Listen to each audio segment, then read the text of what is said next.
I'm hosting it, am I? Oh yeah. Sorry, Mr. mate. Mr. Late. Everyone, Nick Gilkins, West Ham Fan TV, back once again.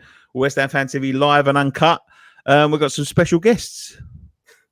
Well, where are they? They coming on later. It's like the Brady Bunch, isn't it? Yeah, Brady Bunch. First of all, before we start, I always ask my old mate Ryan how he is, but I'm going to ask you all. Ryan, how are you, mate? Yeah, I'm all right. I thought you said you were going to ask well. Yeah, I'm all right, mate. Thank you. You. Cheers, everyone. Anyway, that's a fine. Cheers to you.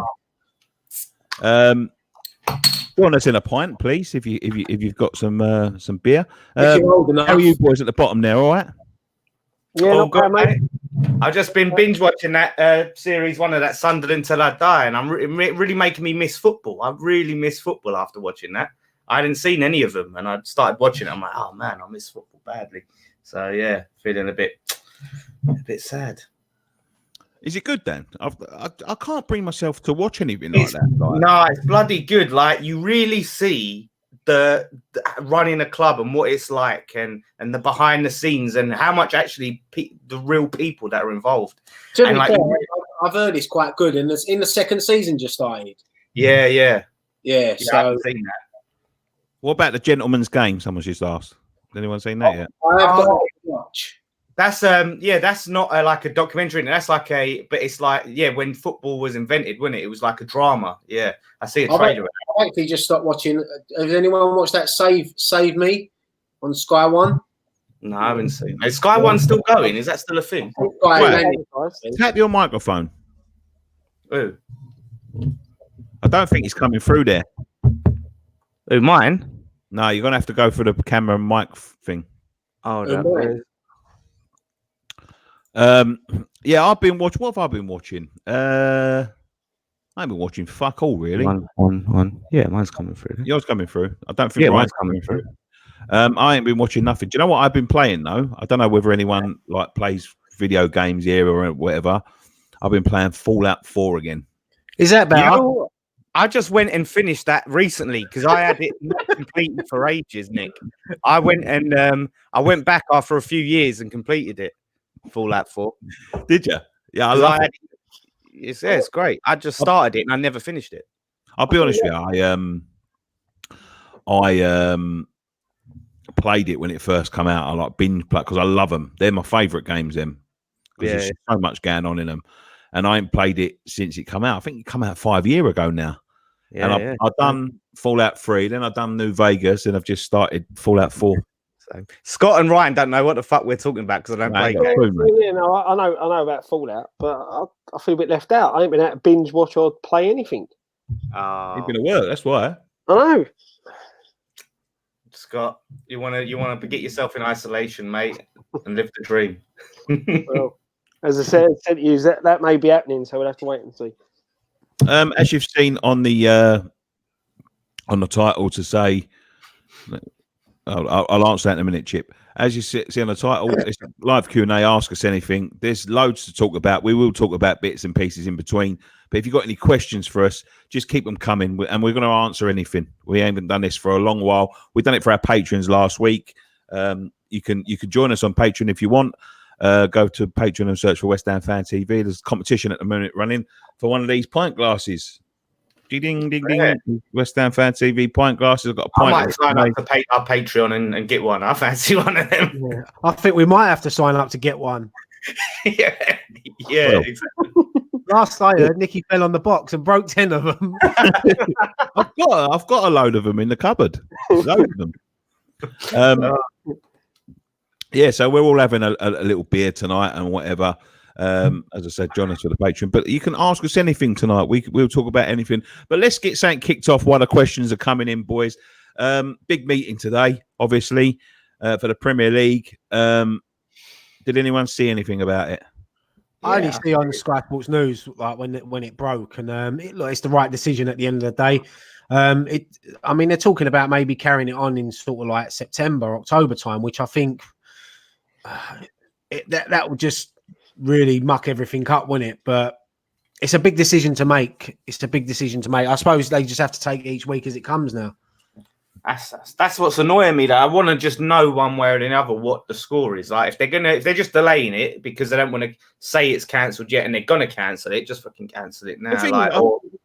I think it's at a point now where we're 3 weeks away, aren't we, from football? We last football 3 weeks ago. Oh God, the dog's going crazy. I thought that was Scott's belly. Hold on, I'll swing that round. We're 3 weeks away from the last football game, and then we've got another month at least. They're going to need pre-seasons. Of course, that's the big problem, isn't it? Really, is the time it's going to take to get back to being match fit. Well, they get us in the summer. They only get a month off before they start training again. They've already had a month off, just training. There's no end of this in sight. It's getting to the point where, like, you just think to yourself, how long do you delay it for? Do you know what I mean? How long do you keep on delaying it for? And they've what they said about Ryan saying about delaying it until September, October, and all of that sort of stuff. It's going to have knock-on effects for the next season and all of that sort of thing. And I don't see how it can go on. You've just got to scrap it, I think. And I think they've just got to get to a point where they've got to have a cut-off point. They say, right, if we're not ready to go by, say, June, then it's either leave it as it is, final stand, or you just scrap the season. Yeah, that's it. They've got to set themselves a date and say, right, if things ain't back to normal on this date, everything's null and void. Because they've just written off May. Yeah, but if you think of if we didn't have the Euros now postponed till the end of next season, you could probably do it because you could start next season a bit later and extend it a bit further. But now that Euros is there, you've got that to worry about as well. And then after that, you've got the next season, then the World Cup, which is going to be, halfway December. That's what I mean. It's going to knock on. They've got to set themselves a date, a target date, and say, right, if we can't get everyone playing, then it's done. Yeah, it is unfortunate. It is really unfortunate, but there's a lot of things. Like, I'll be honest with you, football's doing a fucking head in at the minute. The way they're carrying on, because everybody's like scrapping, like Wimbledon. Things been delayed. And they are literally holding on to the last fucking seconds of it. And you see a video I done yesterday on our channel. Honestly, I've never been so let down by anyone, but I don't know what I expected. I didn't expect anything less. But in society, when society starts to break down like this, and people relying on people, it takes the rich to start fucking, like, I'm not saying and people things out your pockets, but people are being asked to take pay cuts. Their pay cuts can keep the rest of us fucking going. They're not sitting there relying on fucking paycheck to paycheck to paycheck to feed their families. They're 80%, 20% pay cuts. They could probably take 50%. At the end of the day, someone like Harry Kane, if he took a 70% pay cut, he'd be getting paid £60,000 a week. No human being on this fucking planet needs £60,000 a week to live. I see some footballers, though, the Gary Lineker and all of that, making comments going, why is it only footballers? Everyone's I'm not saying it is only footballers. No, I'm not saying that you are. I'm talking about, like, all the media, the politicians are saying footballers should be taking pay cuts. It's footballers. And they're quite rightly saying, well, we're not the only ones that are earning obscene amounts of money in this country. Why are they not pointing out everyone who are, like, extremely high earners and asking them to take point at everyone? Yeah, but that's it. Yeah. You are right. It's footballers are labelled because everyone thinks that they're overinflated prices for doing a job that anyone would want to do. You know what I mean? They're not. To be fair as well, Scott. Like, sorry to cut you off. Right? They are the ones in the spotlight as well. They're in the spotlight at the moment because everyone's talking about the fucking the fact that people were getting football clubs themselves are following people's wages and letting the government pay for them, and they're still sitting there on fire. It's like it's a unique situation. That's why they're in the fucking firing line, because they could basically turn around and say, you know what, keep everyone on full wages, keep them safe and all that. We'll take half of our money. If Harry Kane took half of his money, he'd still be getting £100,000 a week. Yeah, but it's not the football players that are turning around and saying to the chairman of the clubs. No, but their PFA are telling them not to take pay cuts because they want to look at all the books first. But that's the PFA. The PFA are going to do that. When you've got the owners, if the rumours are the thing is true about Daniel Levy, the money that he's earning, he should be taking a pay cut. You know, there's enough money floating about in football that for all these players. Was it Tevez come out and said players can live without a wage check for a month? Well, the thing is, like, even if a player lived on a week's wages, you know, that they can survive it at the moment. You can't. I suppose they look at it as like it's like any job, really. If any of us were told to take a 3-week pay cut, we'd moan. So I know they are earning a lot of money, but look, no one's actually sort of asked the football players yet. I mean, I'm sure there are a lot of football players that would like to take a wage cut and donate to help people. I know that the Premier League give 125 million to the Football League and National League, which is going to help out a lot of clubs. Yeah. So everyone was sort of saying, oh, the Premier League ain't doing this, they ain't doing that. It's not a meeting that you can have overnight and make that decision. You've got to get everyone on board. And I'd like to think that everyone would get on board. There'll probably be a few people that won't like it. But look, if a majority say you've got to take a wage cut, then you do. Football's the only job in the world that they could walk out and go and get go for another club and get more money. So they're not going to struggle, are they? No. Did you see, like, Frank Sinclair, though, came out and said, well, no one's talking about the fact we pay, like, 45% tax on our earnings. So if they're earning, obviously, like... And a lot of players as well give a lot of money to charity as well, don't they? So, look, whatever they're losing wages, they'll make up in sponsorship. The disgusting thing is the clubs that, like Spurs, that are asking their, lower paid staff to take, the 80%, just getting paid 80% of their wages. I think this with every company as well. Yeah, it should be universal. They should ask the highest to wait till the end to see what's left. Simple as that. Yeah. You start at the top and you say, look, if you take a wage cut, then you can save the people at the bottom. And I'm talking about, like, because football players, obviously, they're the main people at a football club. But then when you look at it, really, you've got to look at all the catering staff, the stewards, the office people, the ticket office. They're just as important as the players. So, and the thing is, if I was a football player earning the amount of money they're earning, and I see the people day to day who, when we go into that training ground, it's the same cleaners, the same people serving your food, the same kit man type that, and you're sitting there as a footballer with a bit of a conscience, and you see these people like struggling to get paid, you're going to stand up and donate a bit of money, aren't you? Let's be honest. If you're a decent person, you'd come forward. You wouldn't have to be asked to take a pay cut. Yeah, but they have people in their ears like agents and fucking, as I say, like unions and all that sort of thing, saying, no, if you don't have to, don't. And that's the scum of society, to be quite honest with you. They're the leeches. They're the ones that are making a living off of someone else making a living. And they can all go to fuck, to be quite honest with you.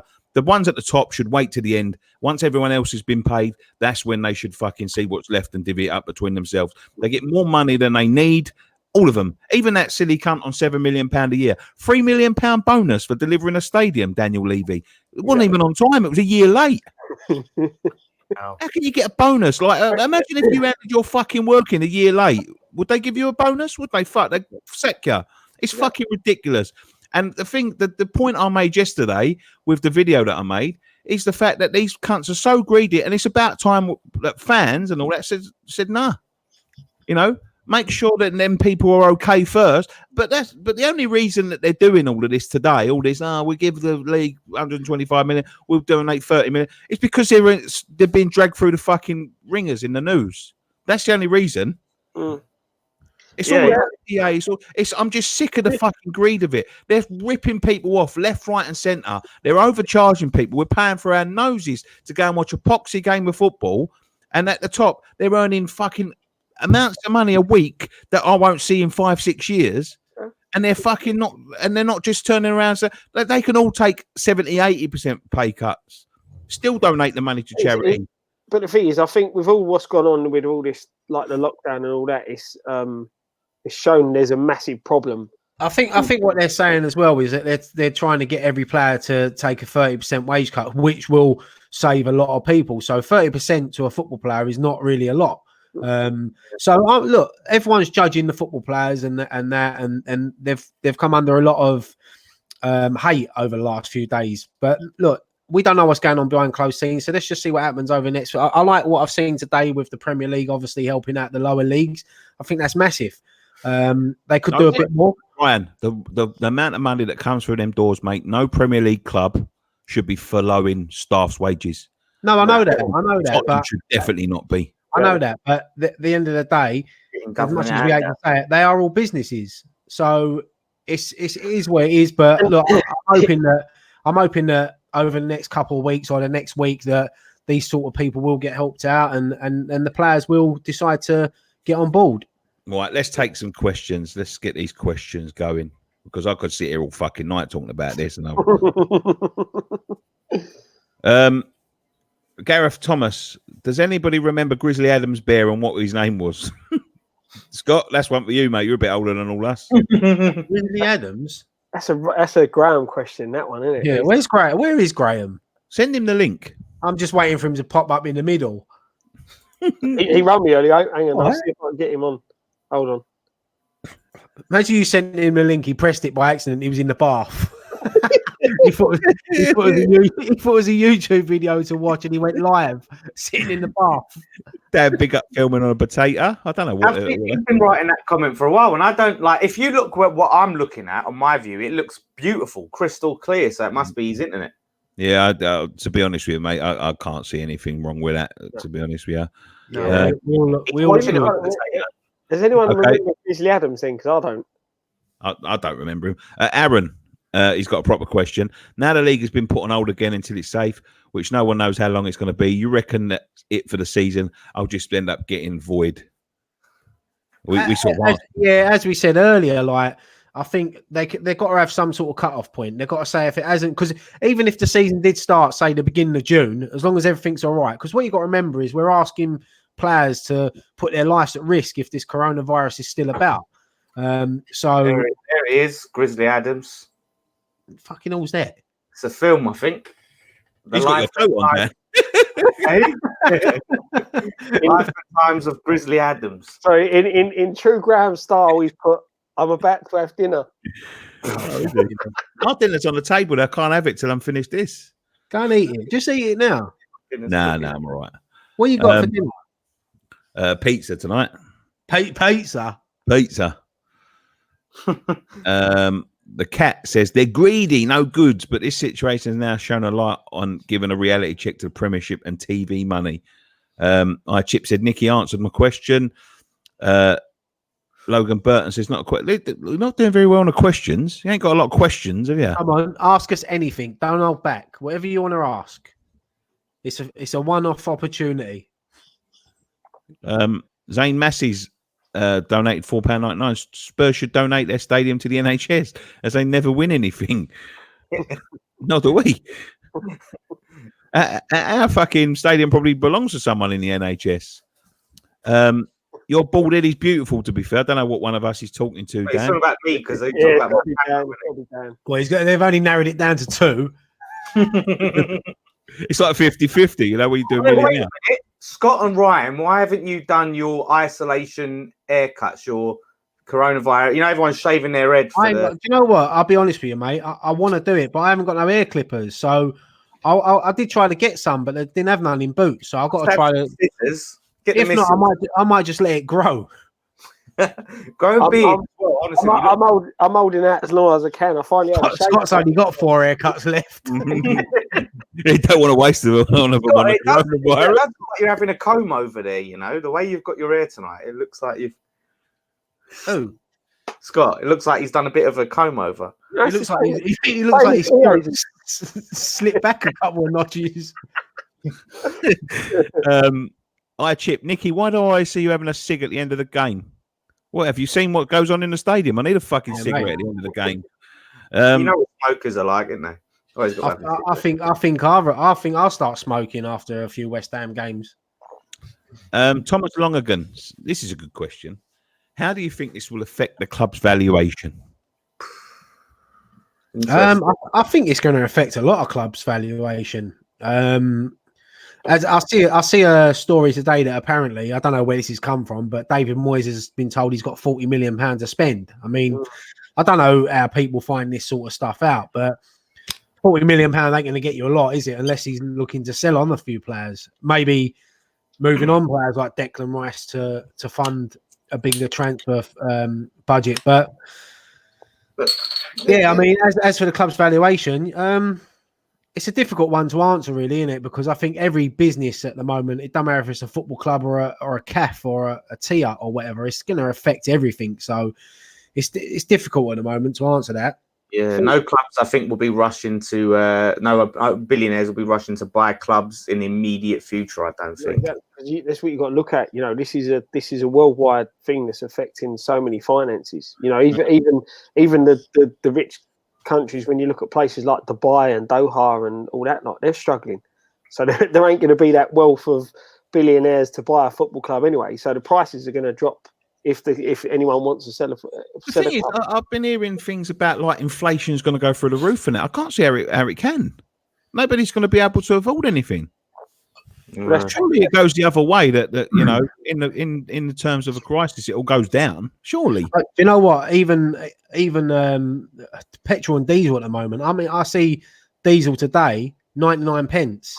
Yeah, £100. Really? I haven't seen that since I started driving. I started driving in like 2003. You know what I mean? It's a long time. We ain't had that. That is very cheap, and so at the moment, it's. I think once we get through this, I think you might find that people might start putting their prices down a bit just to get a bit busier in that. But I tell you what, as soon as they open them restaurants and bars and clubs, mate, it's going to be packed for weeks because everyone will just want to go out, and it'll be a happy vibe because everyone will just be happy to be out. Someone made a good comment that made me think I'm not going to leave it. Someone was like, I'm not going to go out straight away to avoid all the Lad Bible and Fiat 500 crap. Yeah, I saw that as well. That's bang on. That first weekend out, mate, it's going to be mental. There's going to be so many people like, I'm free, you know. Mate, I've already booked a booth in Pop World. I'm up for that. Let's do it. I'm going to have loads of leave by the time all this ends, mate, so I'm well up for it. I've just seen in the comments someone's put Dan looks like a mini Stone Cold. Michael Papa, do you think West Ham would stay up or go down if the league was to continue? That's a good question as well. I still think we'd stay up. I thought we'd stay up anyway. So yeah, we're going to have We're going to have like all our players back essentially, innit? Fit like everyone. So is everyone else. So is everyone. I think they should turn around and say players that weren't fit at the time are not allowed to play. That's it. Yeah, but that's proven that. That's the thing. Pain in the arse. No, but just say they can't play ever for the rest of the season. Like if they weren't fit when this virus started, well, not ever, but you know, for the rest of the season. If you've got a player who's coming back a week after, you know what I mean? Well, you look at it. We was going to play Spurs the other week. They would have been out with Kane, Son. Who's that new player they got? Birdman, whatever his name is. Man. Fucking. Yeah, no, it's true.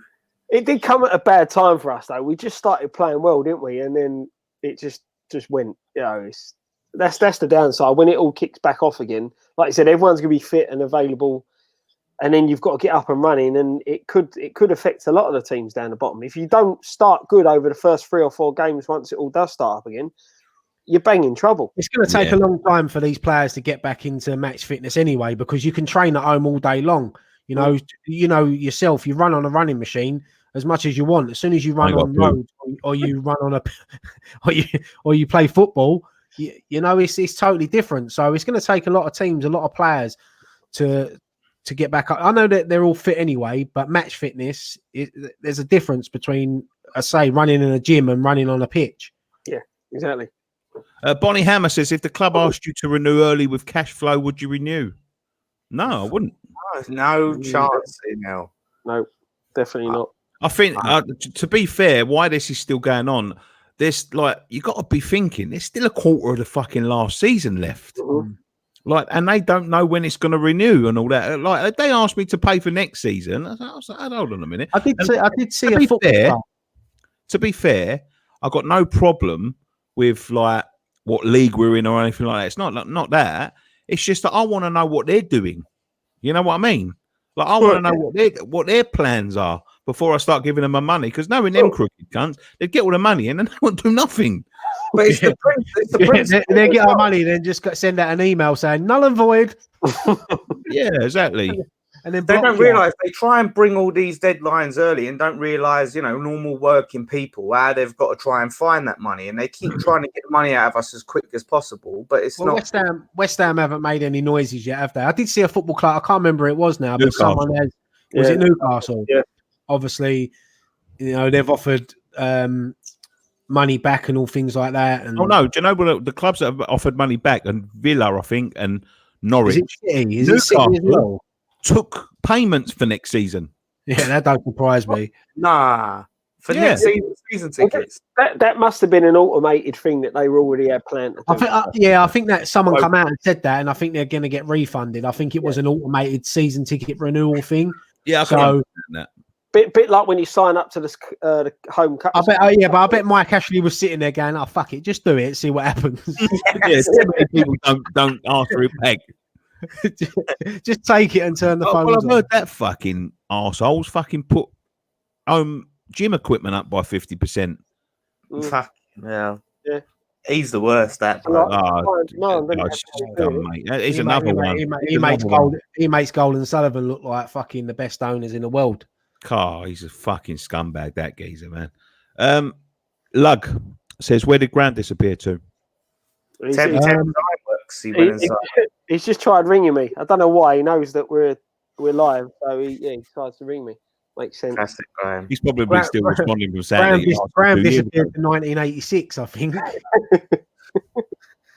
Jeez, yeah, but he's a football manager now, isn't he? He's a big hotshot football manager. Mark Redmond says the virus will always rear its ugly head till you get a vaccine. Oh shit! Fucking hell! It skipped a load then. Hold on, I'm gonna have to go back through here. Nicky looks like the Big Show. Someone had a good question there about Scott's age. Yeah, I see someone said he looked 18. I think you want to double that and add 10. Who said that? How old? How old is Scott Collins? This is a good one. Well, how old is he though? 52. 38, you know? 39. Oh, see, I was being fucking polite. Bigfoot, you should know how old I am. It's my big 4-0 when we're heading up north. Oh yeah. This fucking we don't know we're heading anywhere, mate. This went road. What happened to Hammer and Talk? Oh yeah. I don't know. He jacked it in. I think he tried to do a comeback. I think the thing is when you start, and you try and build that momentum, you find it really hard. And and I think didn't he have personal issues as well, personal problems? I think he got engaged and he seemed happy, but I don't know. Like sometimes when you do a YouTube channel and you get stick, some people can take it and some people can't, and maybe he didn't want to know it, didn't want it anymore. But I actually enjoy these videos. I thought he was and I met him a couple of times. I thought he was actually a really nice bloke, you know. Well, Nicky reached out to him recently about getting him on our podcast. He hasn't responded. No response. Yeah, maybe he just don't want to. Maybe he just don't want.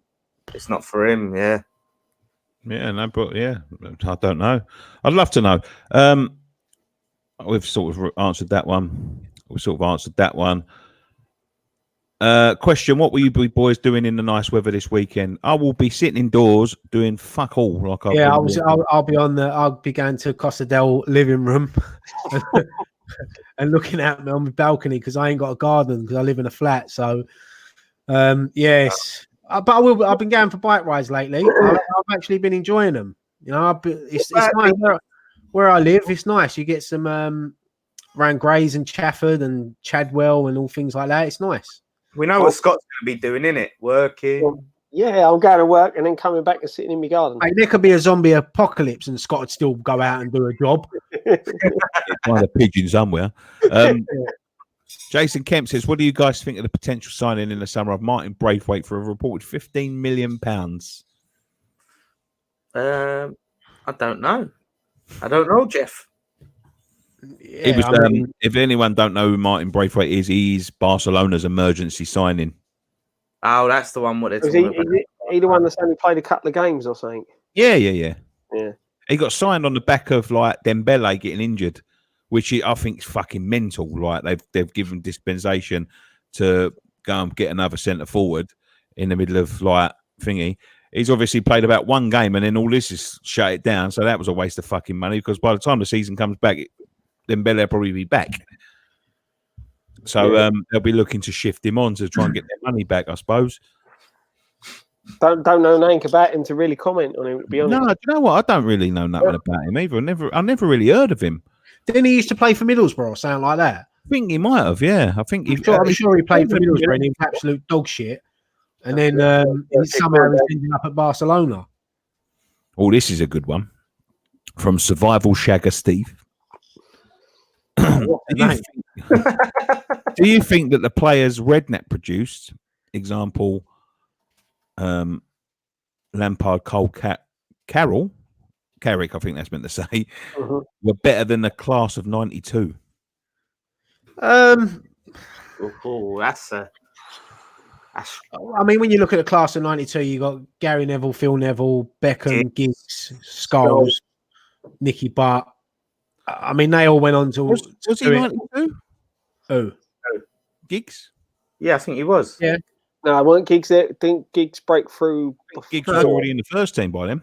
Yeah, I think Big Giggs was before. Well, he was in the class of '92 film that I watched the other night. So, was he? Lee Sharp, Robbie Savage. Yeah. So, Robbie Savage. Oh yeah, can't beat him. Yeah, I'll beat Robbie Savage. Look, all right, let's just take out like you got David Beckham and that. I mean, look, we produced some talent for youngsters: Lampard, Cole, Carrick. I know we signed Jermaine Defoe from Charlton, but we give him his opportunity. It's a tough one. You've got to say the class of '92, really, just for what they achieved in football. You'd say Lampard, right? Would you say if you say Lampard maybe is the best that we produced under that Redknapp era, right? So if you was to take Lampard, it would say, I mean, in my opinion, the best we produced under that Redknapp era, and the best that the class of '92, whether you say it's Scholes or Giggs or Beckham, I don't know, you'd say. But if you was to put Lampard against their best player, who would you say? I mean, I'm saying Lampard is probably the best out of that group. Yeah, it's hard to judge when, if you look at individual players. Lampard is probably, like you said, he's probably the best player we've produced in a very long time. Also got Rio as well.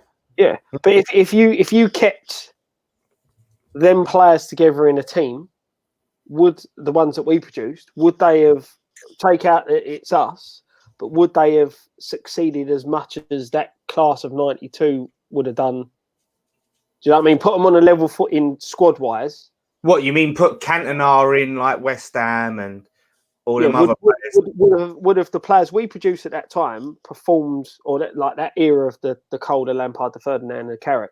Would they have gone on to achieve as a team the same as the '92? Yeah, but that's what I'm saying. If you have the additional players like Schmeichel in goal with like our players and all of that, because obviously it's the players they signed, didn't it? They got loads of money, Man United. So. I think they had better leaders. People like Roy Keane. And obviously you got to look at they had Sir Alex Ferguson in charge. At the back, they had players like Bruce, Pallister, they had Ince, Keane, McClare. They had some Mark Hughes. They had, as Nicky said, they had a lot of leaders in that team where we never. So, and we never kept our players together. They did. And the thing is, for me though, put them players in with them. So take the '92 out. Yeah, put our players in that squad. But you can say that. You look at Frank Lampard. Frank Lampard with us was probably average. Went to Chelsea and he became world class because you put world class players around him. That's the difference. Is when you get better players around you, you become better. For example, Dimitri Payet, when he was in our team, look how many people up their game and become better when they had a player like Payet around them. So, but technically, the best player I've ever seen is Joe Cole. He's the best player I've ever seen, technically. Unbelievable. Unreal. It's mad to think that as much as he achieved at Chelsea, it was in the end that Chelsea ruined the way he played.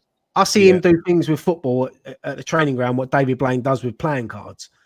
He was just making. You know, he was all over the place. He was making the youth games. What I used to go and watch back in the early in the mid-90s were a joke. With Joe Cohen aside, they was a joke. Yeah. The problem is he never went to somewhere where they built the team around him. No, he got asked to do the dog work. To be fair, we sort of stumped his growth a little bit as a sort of Paul Gascoigne sort of player, because he was. If you remember the season we got relegated before he went to Chelsea, he was the captain and he was fucking he was rolling his sleeves up and doing everything. I mean, everything. You know, but he was only a young boy at the time, and it was a bit too much to ask of him. And then when he went to Chelsea, it was just, Mourinho just turned him into an up and down the line player. Just do your dog work and all of that sort of thing. That's why people like Robin moved on, I think, because they've got more to offer, and I think he had more to offer. But I think his growth got stumped in the season where we went down, because he was doing, he was the only one fucking putting in tackles left, right, and centre. If you remember rightly, he could have gone on to play that role that Hazard played for Chelsea, in my opinion. Do you know what I mean? Nick, here's a question for you, mate. Go on, mate. Would you make St. James's Park for an away day, regardless of the result? Hate it. Can't stand it. Can't stand the place. No, lovely city, lovely club. It's only because you don't like climbing the stairs. Of an owner, but where they put the away fans is a joke. And to be fair, there was like rules and all of that sort of thing a couple of years ago brought in that they have to have away fans pitch side, and they've been given an exemption, and I don't know why. Take away that, like the stairs and being up there. It's a great city. It's a lovely place. It is a lovely place. I've had some great nights out there after a West Ham game, and nice. The Geordies always been friendly to us, and nice people and all that. But the way they treat you at the football club is a fucking joke. The way they put you, like I got to the top of them stairs one time and I couldn't breathe. I thought I was going to die. That's true. But it wasn't only just me; it was like loads of people. Yeah, I remember, mate. This is I ain't got the abilities, but this is a really interesting question from Candyman. Is will this affect? Could the LLDC go into administration? Could they go bust because of the result of all of this? I mean, they're not going to make any money over the whole virus situation, all their events and all of that. Good. We know they're losing money. Will Bassett and Gold done a runner? Yeah, they're not, and plus they're not losing. That's what you got to fit. They're not losing any money. Yeah, hi Scott. Hold on. Oh, bye, Nick. What's going on? That was the problem. They were losing money. Yeah. They've still got costs to pay, surely. We've had a switch around. No, that was like fucking Celebrity Squares. Scott's lost here and Dan's got here now. Look, they've lost. They haven't got to pay to transform the stadium, have they? Yeah. No, they haven't got to pay that, but there are obviously some costs. Like even when the stadium's not running, there's got to be some electrical things and but that's to be fair, that's minimal to what they pay out to convert the stadium back into an athletic stadium from a football stadium. Well, from basically taking the retractable seating out, it's still not going to be a football stadium. Is it? But what I'm saying is they've already got them debts here, them holes of they're obviously in the red, right? Yeah. Financially. Yeah. Now they're not recouping on the past losses. Yeah, so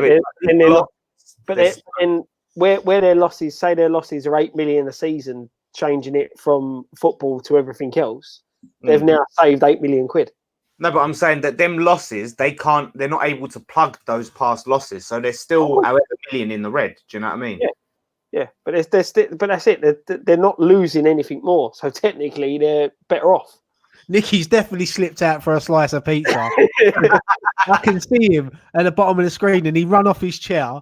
Right, I bet when he comes back and he's gonna have all sauce around his mouth and cheese. He's just oh no, I was just going to put the dog out. Ready? They got a red stripe. Oh, I wish you said I would have got another beer. I was expecting you to come back with a slice of pizza in your mouth. No, get another beer, I see you right. I see you come out the screen and then run off. Scott, you can get another beer if you want, mate. I'll be back. Nick, Yeah, do you remember that time when you done the Hammers Chat interview years ago and you fell off the chair? Yeah, I do. Fucking hell. What's that question? It's been on the screen for ages. Where do you all come from? I'm from Isle of Dogs now, living in Basildon. Isle of Dogs, that's interesting. I've never met anyone from Isle of Dogs. Millwall. Yeah. Canning Town, I come from. Yeah, everyone's fair. I was born in Mile End. Lived in Canning Town. I now live in Grays, and I actually work in Basildon. So, meet me for lunch. Where are you from, Scott? Canning Town. Yeah. I was the Where was you born, Scott? Born, Whitechapel. Belarus. I was born in. Technically, I'm born in Stepney. Hey, I'm from Canning Town. Not really. Everyone's from Canning Town, apparently. No, I'm from Manor Park. See, Manor Park. You don't hear about Manor Park. I'm from Manor Park. No one admits it. That's why. That's why they were saying from Canning Town.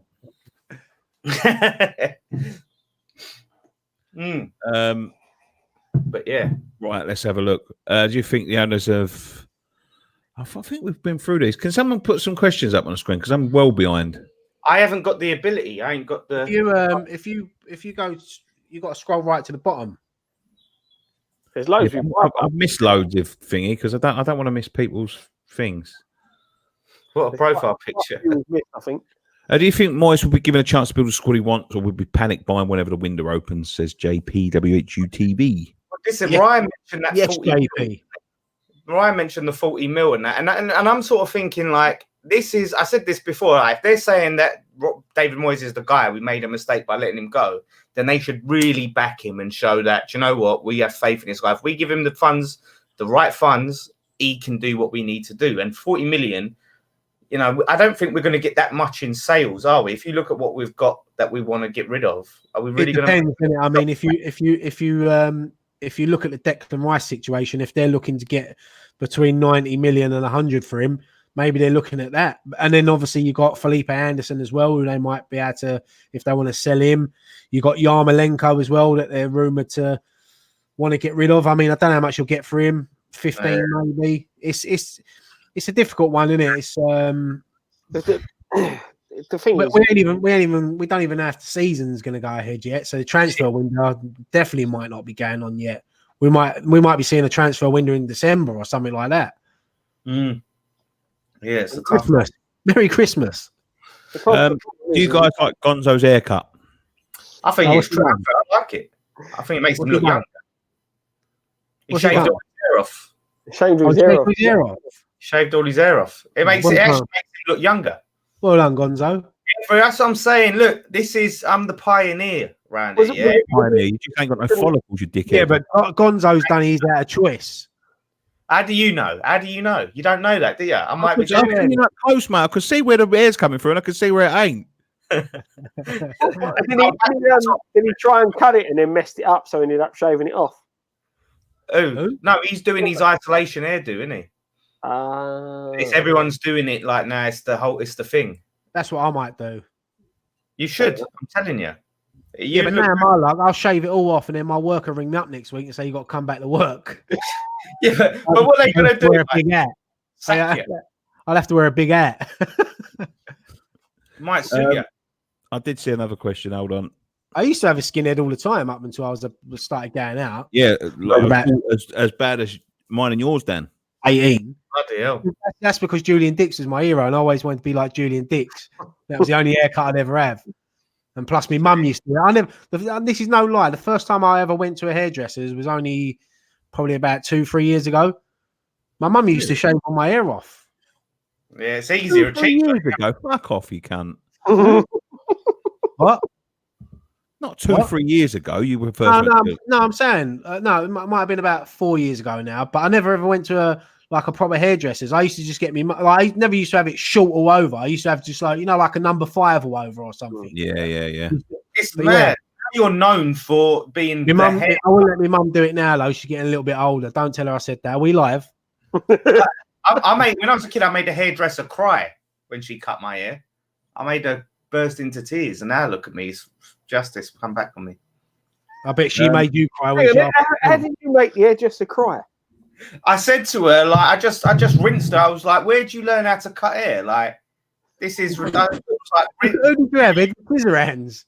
Yeah, I was like, I didn't like how she done it, and I just roasted her, and she started bawling her eyes out, and she probably put a little hex on me, and now I'm bald. Hair karma. Hair karma. That's it. Critcher says you guys do a fabulous job and love watching your streams and been watching PMP since the beginning. How do you become a Patreon? You go to patreon.com. If you look at any of our old videos, they've got the last few, they've got a Patreon link underneath. Please click on there. There's loads of stuff going on with the Patreon at the minute. Obviously, it's a little bit dry for content, but we do appreciate everyone that supports us through these tough times. And when we come back to football, mate, we are going to bang it, believe me. But there is stuff going on there all the time. We've got exclusive podcasts, exclusive content, competitions. We'll be giving away a few things for people that have been patrons for 3 or 4 months. If you become a top tier patron, you get free t-shirt, then a free hoodie. There's going to be all sorts of stuff going on there. So please head over there to do that. Sofian Aftab says, Nicky, play Expressions at FIFA. Expressions hasn't got the bottle to play me at FIFA. I've offered him and offered him and offered him time and time again. He got Xbox and all these companies to give him all this setup. I got my little TV with a little Xbox sat in the corner, and he's bottling it. He ain't answered my Instagram messages. He ain't answered my YouTube messages. Nothing. Nada. He is bottling it. He ain't got a clue how to play FIFA. I would smash the living daylights out of him. And I told him I wanted to get revenge for Mikel Antonio, because Mikel Antonio was stitched up. He had a bad controller. And I told him I'll get revenge for our boy and I will smash him up, and he don't want nothing to do with it. Expressions, fuck you. Yeah. I agree with that. No, right, on Mikel Antonio, right? I like what he did in the end, but if you're not good at FIFA, don't put them stakes on the line in a FIFA game against someone who's like 7 years younger than you are, who probably played it, who plays it all the time. And he was just like, I mean, he's got some balls on him, but come on, Yeah. It'd be me or Ryan challenging anyone to FIFA. I was thinking, I really wanted to do this if we got together.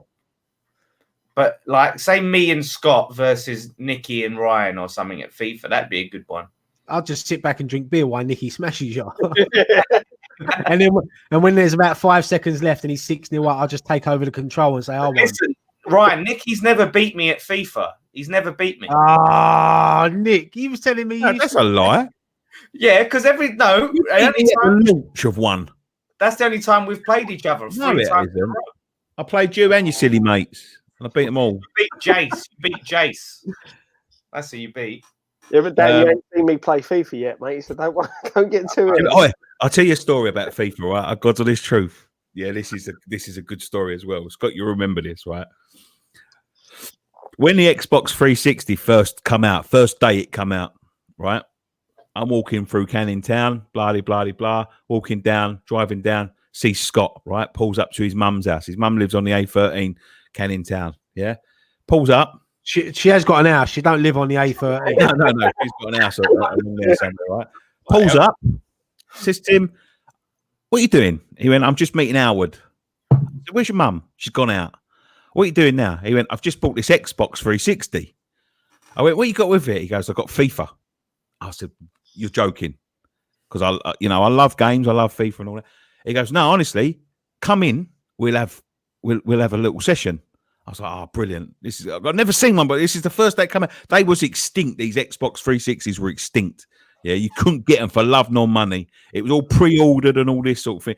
This geezer's gone and dropped 500 sobs on an Xbox. He's bought it around his mum's house, right? Gets in. That's Xbox, it was exactly that one, Dan. Exactly that one. Top one, right? So I go, "That's brilliant." So he goes to me, "All right, come in, we're right in the mum's front room. We've set it all up." Me and Howard were sitting there. Just going, "Oh, can I have a go first? Can I have a go first? Can I have a go first?" But we set it all up. As we was about to play, Scott gets a phone call, right?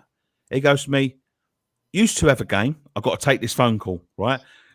Goes and sits in the corner. He's taking his phone call. We're playing a game of FIFA. Gets to about 10 minutes from the end. Scott's still on the phone. I can hear him rushing this person because he wants to play this game, right? All of a sudden, the whole thing just goes off. Bush, right? And we were sitting there and the computer gone off. So we turned it back on again and the three red rings come up. The ring of death. The ring of death. But obviously, like, this is the first day it's come out. So nobody knows what the fuck that meant. So I remember sitting there going, what's happened, Scott? He's going, I don't know what's happened. Blah, blah, blah. I said, them three red lights don't look good, though. To be honest, he's going, no, I don't know. But we're reading through the manual. We was reading it for about an hour to try and find out what these things meant. And he's like, got to it. He's like, software or hardware failure. I was like, really? I was like, was trying to unplug it all. Was doing it for hours and hours. He had to wait, I think, 6 or 8 weeks, right, for it to be sent off and brought back. He bought this 500 quid on this fucking Xbox, and he never even got a fucking player. And they couldn't replace it because they wasn't in the shops. You just couldn't get them. Bloody hell, Scott. And then that's it. That's why you stopped gaming. It's gaming, yeah. No, I don't have time. Nick, someone wants to bloody bet you he said if someone wants to play you, Nick, and he said if he loses, he'll put 50 quid in your account. What? That was me. He's Steve Richer. He says on PS4, if he loses, he'll put a bullseye in your account. We both be West Ham.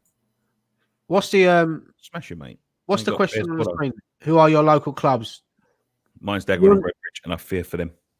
You're on Dagenham and Redbridge, isn't it, Dan? Mine's Barking FC, actually. Oh yeah, they're only down, literally just there, just down the road. Barking FC. That must have been West Ham. My local club is Aveley. Grays and Aveley share the same ground, so Grays and Aveley. Aveley are actually managed by an ex-West Ham player. I would imagine Keith Rowland. Remember Keith Rowland? Yeah. Is he really? Yeah. Keith Rowland managing them. They do well. Obviously, the season's finished, but they were doing quite well. My local team. Who's our local team, Carl? You want to be Billericay, wouldn't it? Billericay, maybe, yeah. Billericay Town, yeah. Where do you live? Loughton, so mine might be Arlo. Yeah, probably. Trying to work out what's closer. Towie FC. Yeah. He's but most of the West Ham players live around him, don't they? Well, I'll win because we've got Keith Rowland. Keith Rowland. Keith Rowland. Hold on a minute. No, Gareth Thomas said, I guarantee you, Nicky, I will beat you at FIFA. I'll give you 500 quid if you beat me. Who said that? Right. You know what, mate? All these people are saying this sort of nonsense. You ain't seen me at FIFA, man. You ain't seen me. Here we go. One lucky goal at a ball competition. We need a challenge Nicky thing going on. We're doing it for the patrons. All the patrons. If you want to challenge me at FIFA, come and challenge me at FIFA. But you got to be a patron to do so. Because we're going to put that on the Patreon account. I've done a football manager series, Started it today. You worked it out, yeah? Yeah, I worked it all out, yeah. Have you signed can't hack it, though. They can't hack it all. I was running like webcam and microphone and all that sort of thing. And when I looked at the footage back, it's like delayed. So I'm just going to have to do voice and whatever. But have you signed Des Lettuce? Des Lettuce, yeah. I signed him and Alfie Moon. Kenny Garrett. You definitely lose to a 5-year-old, says Callum. You'd lose to a 5-year-old. If the ball do pass the club onto their children, who would you prefer to be in charge? Sullivan's boys or Gold's girls? I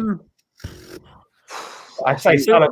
Do you know what? That's a good question, because obviously I know Jack's obviously been doing well with the ladies team and he's learned about a football club, but obviously David Gold's daughter, she runs a successful company in that. So maybe you could see both of them maybe mixing together.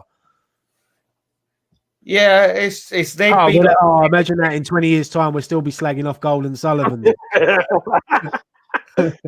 Jeez, I don't want that. But at least like the Sullivan kids, get involved in football still. Well, Jack, you don't hear much from them no more. You don't hear much from Dave. I haven't seen Dave Sullivan Jr. for ages on any social media. Jack Sullivan obviously keeps his distance now because he's obviously running the ladies team. But remember that bloody post he put up? What was it? Something like he posted this picture in bed with this bird. And he was like, just banged the princess, legit, or something like that. We just lost. But the thing is, out of the two, you've got to say the Sullivans because they've got more experience in football. Nick, I like this one. I know we've got a comment, but I have to address this. Someone's saying that you had to beat Robbie on penalties, and Robbie's the worst player he's ever seen. That's true. And he took you to penalties. Bloody hell, Nick. Took me to penalties, mate. But Elliot Hackney, he's a very good FIFA player, and I fucking battered him. Smashed him. I remember once I played Nicky at FIFA. I went 1-0 up. He was all laid back on his bed. I went 1-0 up. He soon set up and started getting all serious because I nicked a lucky goal. We've all done it. Noah, have any of you guys ever met Spencer from #United Fellow Hammer? I met him as a sound guy. Yeah, we've met him. We've done an interview with him and his brother. He's been on our channel. Was it a post-match point he was on? No, sort of. It was when we played Chelsea at home, wasn't it? When we beat them 2-1. That's right. Yeah, that's right. Yeah. He used to you didn't want to do you done him in. It was more of an interview. Then you done a post-match point after. Yeah, what it was is he was meant to come and do post-match point because he used to park his car in our car park, and he said he'd do it. And on that game, I think he went on the pitch and pulled an hamstring. Do you remember? And he had to sit on all the ice. And he had to, after about half hour, we had to just call it. He was a nice guy, man. I've met him a few times since. I've met him. Him and his brother Seb, wasn't it? Yeah, but I played against # for Ball Street. Well, Thames play # in a pre-season friendly every year, so I've seen him quite a few times. He's a nice guy, really nice guy. Do you go down to watch Grays much when West Ham ain't playing much, Ryan?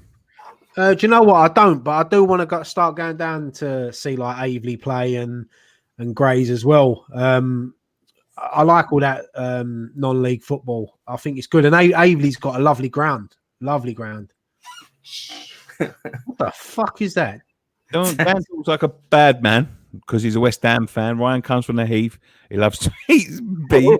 I do. You know what? I do like a bit of beef. From WHFTV. Unlike Dom, he loves to rant at the Premier League. They left you out. Yeah, what happened to Scott?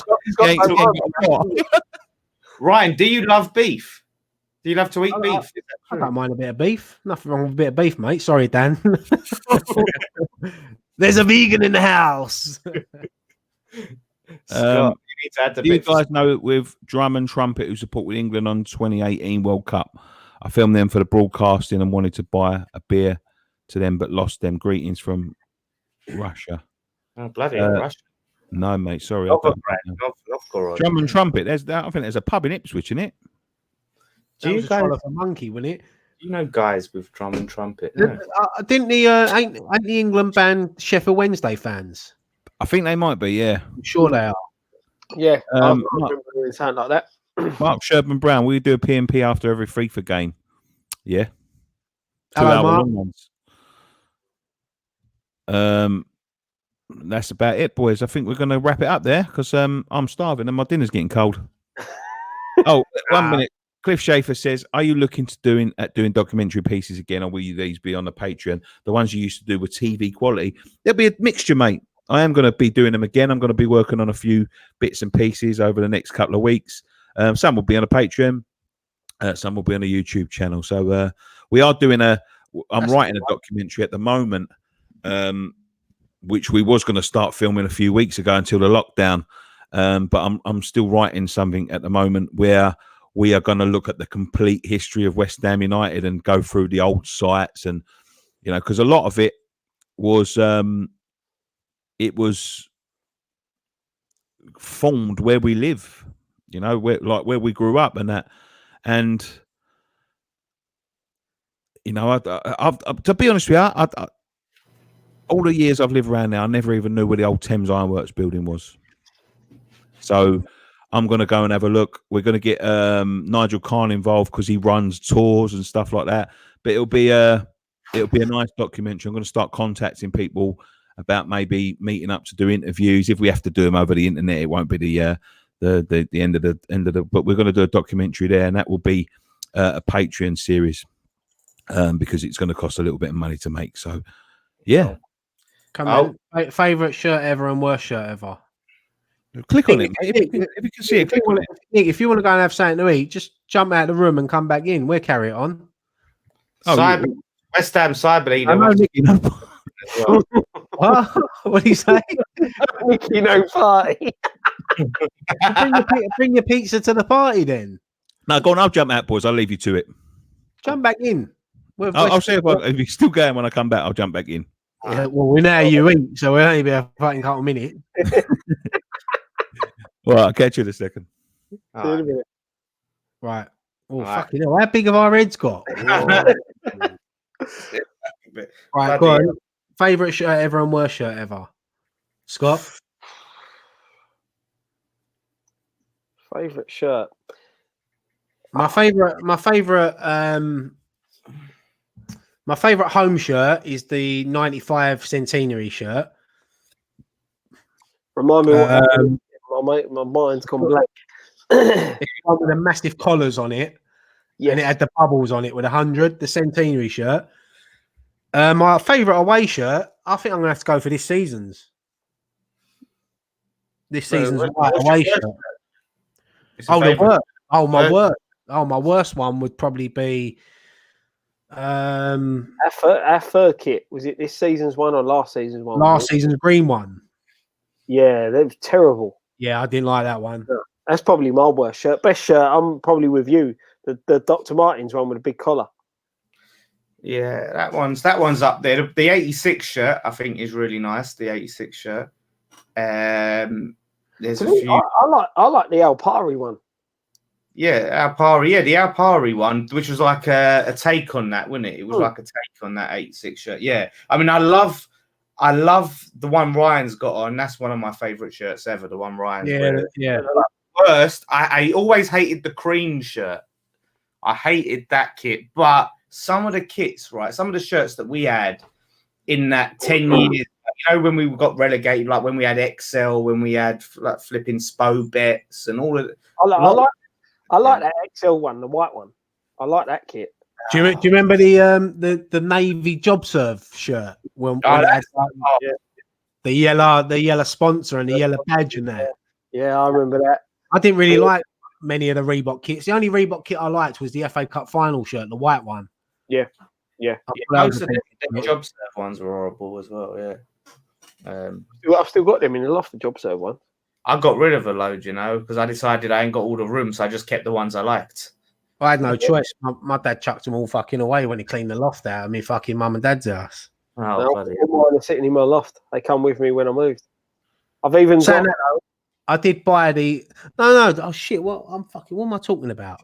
I forgot all about it. My favourite shirt, my favourite home shirt of all time, or my favourite kit is the pony tick kit. Remember the one with the pony tick? The home shirt, 94, 95? Had the big pony tick on it. Yes. Dagger Motors. Yeah. I actually bought that shirt a few months ago because obviously that was the first kit we wore when I went to my first ever game at Upton Park. So I was gutted when I lost it. So I bought one. But it's fucking massive. The sleeves are massive. I've still got it in the loft. Was it a Dr. Martens one that was white or cream with the claret stripes? Remember that one? So the white one with the claret pinstripe. Yeah. I found that in my loft. Oh, the sash one. That I remember the one I really. Do you remember the sash in was it 2008 or so? Are you on about the light blue one with a sash? Yeah, that's it. That was 2014. Do you know what? I didn't even mind that kit. I hate sashes. Sashes on football shirts, never good. So I hate I remember when we what was it? We wore that when we beat Palace 3-1 when Zarate scored that fucking unbelievable volley. He was talking about West Ham recently, wasn't he? Saying he didn't get speaking about, someone said, actually, I just reminded me, someone had a question. I can't remember what his name was. He really wanted his question answered. And he said about Creswell talking about how he wants to play. That was his question. Oh, what was his flipping name? Creswell wants to play. Yeah, he asked. I think he's asking us what do he's because he came out in an interview recently, or came out recently that Creswell came out and said he wants to play football. Like cyber leader on the Metro, Creswell said he wants to play or wants to. Yeah, to play. That's not the interview I see with Creswell yesterday. Creswell was saying that he's just had a newborn baby and there's more things important than football. Yeah. So it might be someone else.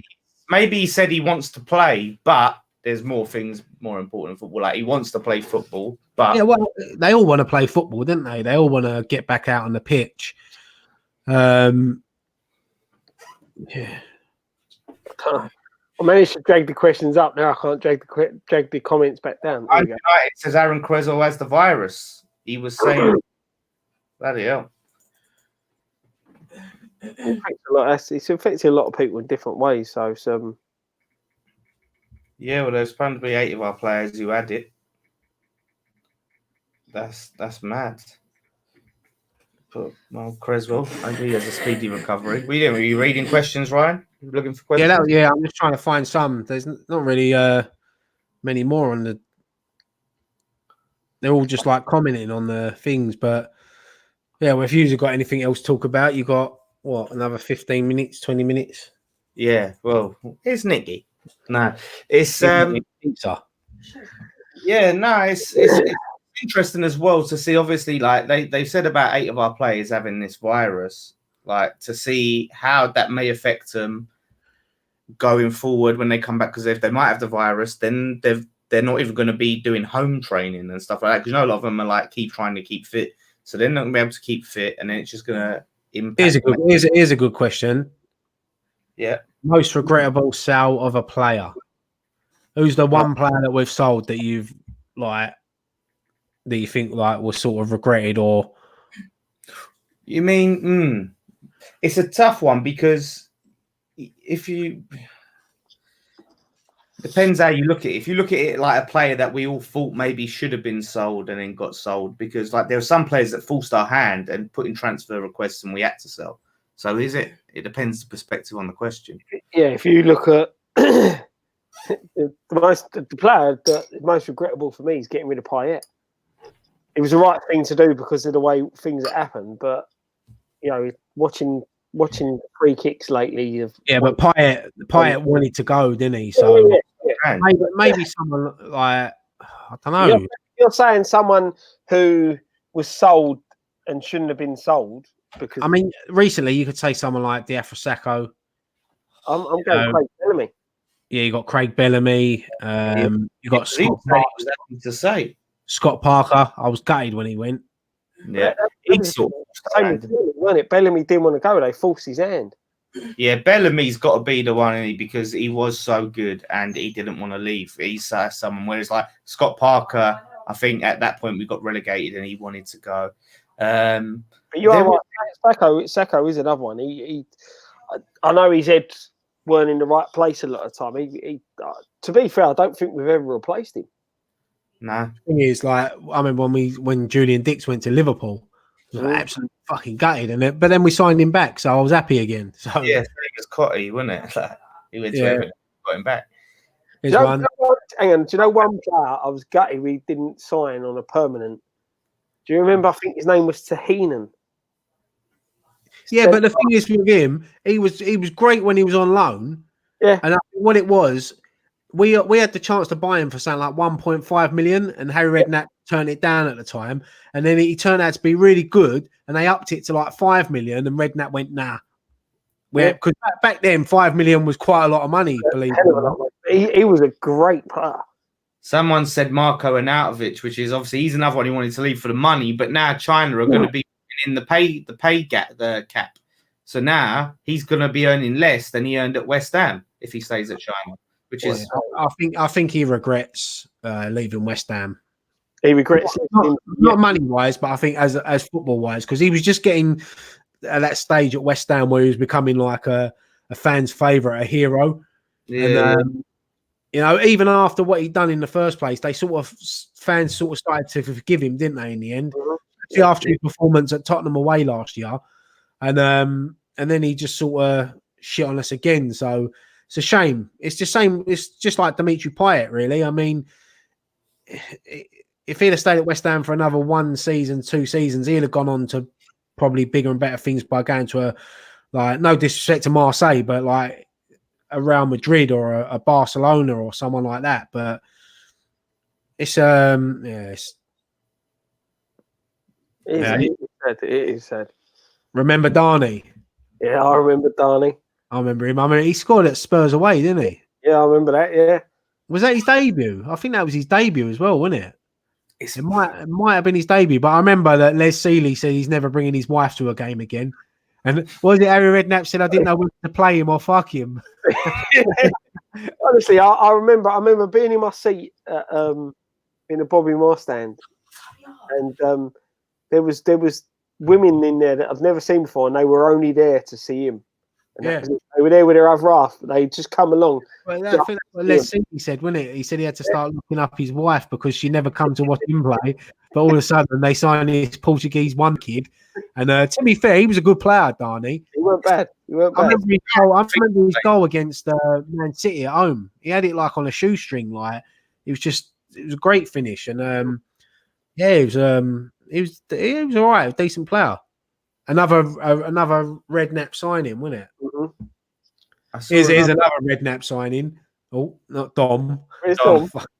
These I don't know where Dom's not well, is he? He's got the coronavirus. Yeah. Oh, yeah, the coronavirus. Isn't he, Dom? Yeah. Oh, look, I keep missing it. Where is it? Florin Radichoyu. Remember him? He's one of my greatest memories at West Ham. He is. I thought he was going to say greatest players. I thought he was going to say. I remember him 2-2 draw, wasn't it, against United at home? Come on, I think he took about 6 touches, put the ball in the back of the net, and Dixie scored the equalising penalty. Yeah, that was one of my greatest ever games at Upton Park. That game. Yeah, same, mate. That's one of mine. All I remember is the people that sat behind me. One of them just launched over my head, and ended up. I think I sat in about row 6 or 7. And he ended up coming from behind me, landing in the front row when we celebrated Dixie scoring his penalty. Yeah. Philip Demicoli, Ryan, best worst interview with an ex-footballer. Best, I'd probably say. I don't know. I've enjoyed them all. Lampard was a good one. Neil Ruddock was a good one. Worst one? I don't know. I haven't really had a worse one. Yeah, well, it wasn't. Obviously, it wasn't Ryan doing it, but the Di Canio one was a bit. It was great to interview him, but the circumstances around where we was just rushed by. That was rushed. Like that was out of our hands, though, wasn't it? No, yeah, it wasn't our fault. It was the people behind the scenes who organised it and got us the interview, pissed us about and rushed us and all of that, and we didn't get the interview that we wanted to get with that. But yeah, personal favorite, I like the really enjoyed the Lampard one. I think the Lampard, we going to his pub, and obviously Ryan got to sit down, have a good amount of time with him. We got to talk about all the things that people would have wanted to know about, his career, the cup, his son, and we got to put clips in. We got to take our time with that. So for me, I still like the Artson interview. Yeah, John, remember that one. Paul Keski with him. They're always just enjoyable to sort of get time to sit down with these sort of people. But Gareth Thomas, Hugo Porfirio was a genius. Yep. I remember. Do you remember when he played at Wrexham in the Cup? Yeah. And he'd never seen snow before in his life. Yeah, and he couldn't believe that we were playing in the snow. Yeah, and that was a welcome to English football, wasn't it? Fucking hell. But he was another good. He was another player. Another one. Here he is. Hey, there was. He was just talking about Hugo Porfirio. Do you remember him? Yeah, I loved him. He was a good player, man. There was one we missed from someone else because obviously we've answered a few questions. We've got to get to everyone's one about. It was a good one about was it the first time you ever cried? A good one for all of us. This is a good one for all of us. If you could interview any ex-West Ham player manager, who would you choose? Take away people that we've already interviewed. Yeah. Go on, Nick. You go, or someone else go first. I need to think about this one. I know we all sort of got him already, but not properly. But I would really be interested to get an interview with Slaven Bilic, like a real tell-all interview. all the stuff right that went on. We sort of got the red carpet thing with him that went on an interview, but a sit down, if he told us everything that went on, that would be really interesting. Who did you say? Slaven Bilic. Slaven Bilic, yeah, that'd be a good one. I would like to take away Paolo, because I sort of sat down for a little while with Paolo, but I'd like to do a longer interview with him. I would like to interview Joe Cole, because I would like to ask him about, obviously the ridiculous talent in the youth, then going to and then becoming a captain on a real burden season, and like, he got a little bit of stick when he went to Chelsea. Did it affect him at all? He obviously came back. I think there's a lot of questions to get into there, and I think I know I said that something earlier about taking the responsibility when he was so young, and did he feel like it hindered his progress as a flair player, etc., etc. I mean, I've got a couple. I mean, obviously Billy Bonds would be the dream, Billy Bonds, West Ham legend, most ever appearances and all that. But for me, if I was just to do a random one, I'd like to have a sit down interview with Alan Pardew, just to talk about him at his time at the club, and obviously under the Icelandic and things like that, and obviously the FA Cup final, the 2 playoffs. And just that 3 seasons that he was there, I know he was there 4, but then 3 seasons, 2 playoff finals and an FA Cup final, and just what went on behind the scenes. And obviously I've spoke to players that played under him, and they've said that he was a bit of a naughty boy. So I'd like to sort of bring that side out of him and just say, like, look, did you touch Cole Fletcher's wife? no old sparred interview. Yeah. He was great. You'd have to have him completely honest, but he also was there through the Tevez affair and all that sort of thing. Yeah, that's what I'm saying. Like under the Icelandics, all that stuff, and I think it'd be something different, because it's like I know we're doing to interview like the big ones, Trent Brookings, all legends like that, but someone just from outside the box and just a proper random interview, because you've seen all the normal people get interviewed, and then you sort of like the Billy Bonds, you hear the same stories over and over again, but no one's ever really had Alan Pardew, or so it'd be interesting to get that sort of his view on things. Yeah, that's good. Do you know what? Right? I'd like to interview Sacco just for the controversy that might come out of that. I'd love to see you do a fan cam, Scott. one day, Ryan. It's coming. Ryan's mic, it goes really fucking loud, and then it just goes super quiet. Yeah, they all do. Yours does the same sometimes. Yeah, it's coming. Don't worry. But I need to pop out for a sec. I don't know how to do it though. I'll take you out. All right, Scott. Later. Johnny Monks would be a class interview. We got him on a fan cam. Funny enough, Johnny Monks. Yeah, good to have a proper sit down with him, wouldn't it? That's what I'm saying. There's so many people that you'd love to have for me, like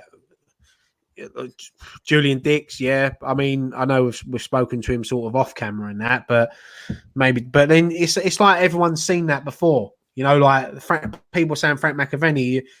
You go to the events with them and you hear the same stories over and over again. So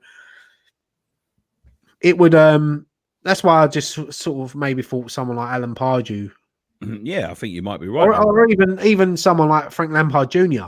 We're getting into a point now where there's an era where, like, you've obviously heard the stories of Cotty, McAvenny, and all of that sort of thing.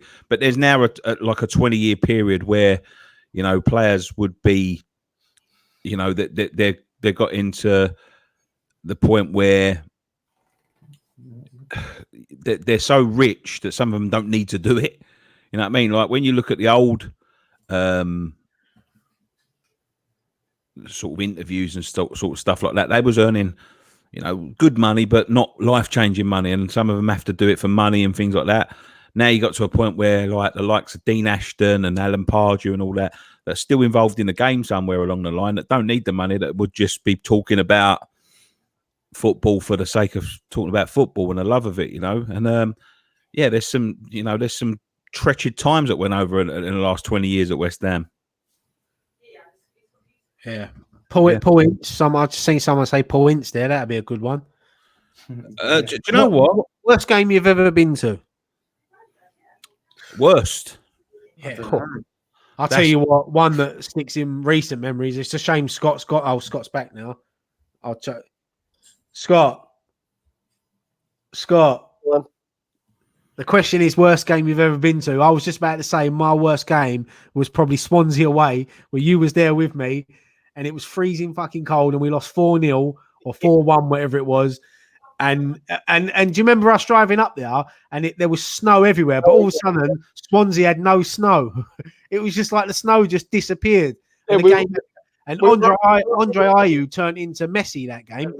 Yeah. We were going, oh, is it going to be on? Is it going to be on? And we drove up there, and we was front row as well. That was it, front row. Yeah. We had decent seats and everything, and then we put in that performance. That was shocking. Probably my worst game in recent history. I've been to some shocking ones over the years. Probably one of the worst that hurt the most was me and Nicky were both there when Bolton beat us that year. We got relegated in 2003, and JJ Okocha scored a screamer from about 30 yards, and we just knew that day that was it, us relegated. And I remember Rufus Brevett kicking the ball boy, and Joe Cole. Was it Joe Cole got sent off? And he started kicking the tunnel in. And Ian Pearce was trying to fight everyone. I remember getting beat. I think it was 3-1 by Grimsby in the cup. That was I've got plenty of them in the back pocket, Scott. Oh, yeah, if you take away the cup, because I've seen. Do you know what? I remember one game I went to, probably the worst game I've ever been to. I'm going to take out the Burnley game because that's such a philosophical answer. But I remember going to West Ham on New Year's Day and getting done 1-0 by Forest, and it was like, again, freezing cold. Like the players you could just tell they'd all been out on the piss. They just didn't want to be. That was about 96. Hang on, Nick. How have me and you sat here and not even said Millwall away 4-1 yet? Millwall away 4-1, yeah. I was there at the Den on that day. One worst game, innit? It's hard to pinpoint over the years to say this is. There has been a lot, hasn't there? I'll tell you what, though, mate. If you're going to go for the whole day and the experience, Burnley away this season was pretty shit with the travel and getting beat, how we did and how cold it was. And Wimbledon away. There's been so many. AFC Wimbledon away last season. Yeah, Wimbledon away, yeah. Oxford got to be up there this season. Was it Oxford? Oxford. Oh, that was terrible. That was terrible. Nick, if you're talking about going to a game, obviously Man United away, 4-0 in the away day from hell. Nick, what was the Man United game we went? Was it like 6-1 or 7-1 when fucking Phil Neville chipped David James? Yeah, in the cup, yeah. Oh, mate. Yeah, it's fucking ridiculous. Ridiculous games. So many. That's the thing. I got so fucking many stories. Yeah, we can probably say there's more worse than best. Mark Kerslake says, I went to that Notts Forest game, Nicky, with a new missus. She never came again. Yeah, I don't blame him, mate. That was, I'll tell you what, just for sitting there. I remember 2 games just for sitting there, being bored and like. Was that the home game when they had the covers over the pitch and it was snowing? And I'm sure was Stuart Pearce manager at the time? No, Stuart Pearce was playing. Yeah, he's player manager, wasn't he? He might have been 97, 98, something like that. No, I think it was a bit. I think it was New Year's Day '97. I remember that game as well. I do remember that. That was just, but it was just like I just sat there. It was so cold. I remember it was so cold that I was numb by the time they come out, and it was just like it was so obvious. They just didn't want to be there. They beat us with a single goal. Oh, that was boring as fuck. A 0-0 with Leicester. That was another boring one. I remember. Boring one. Do you remember when? And funny enough, it was Golden Sullivan's first game in charge. We played Blackburn at home, and you didn't go, Nick, because you give your season ticket away in O'Neill's to my mate, and he ended up coming, and he was so excited as well. That with me, and we drew 0-0 to Blackburn at home, and it was freezing cold. Do you remember when we? I remember him turning around to me saying, "Where's the goals?" I remember we got beat by Wolves. We got beat by Wolves 3-0. I can't remember what season it was, but we made that they were awful and we made them look like Brazil. Who? They beat us 3 Wolves. Oh, that was the I one remember with that. Yeah, I Tom remember that. had a stinker that night. Oh, that was the first time I took my niece. I moved the microphone closer because that game always sticks in my head. Always. The first time I took my niece West Ham, that was, and we lost like that, and it was terrible. I remember Ryan took me in a box for my birthday once. Oh yeah. And that was 0-0. So that was fucking shit. Going the best for that part. Something at home, but you had a nice roast dinner and a Christmas. Had a lovely roast dinner, Christmas dinner it was. Yeah, there was. I'll tell you what, there was. Ethan, I'll tell you what. One that we won that was shocking. Do you remember when we beat Hull 2-1?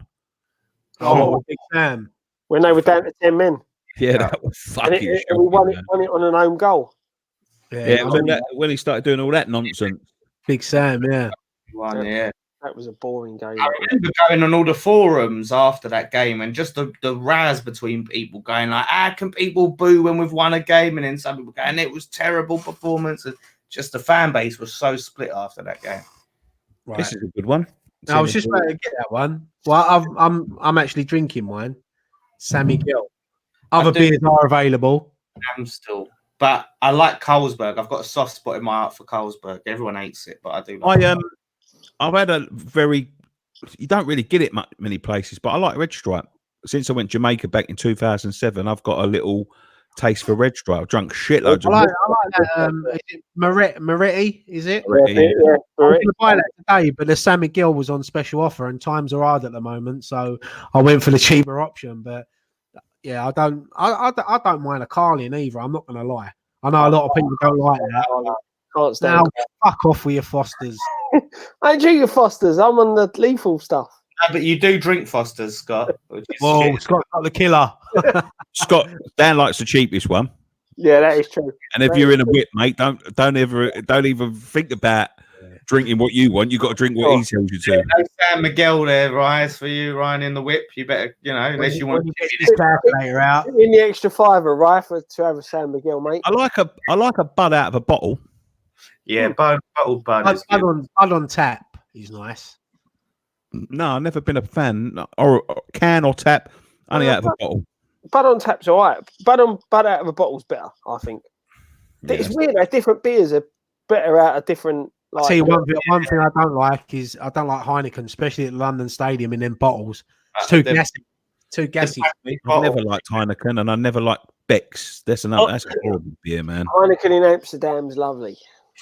Well, what's going to happen? Like you'll see in say a few months, and we're like, West Ham fans TV sponsored by Heineken.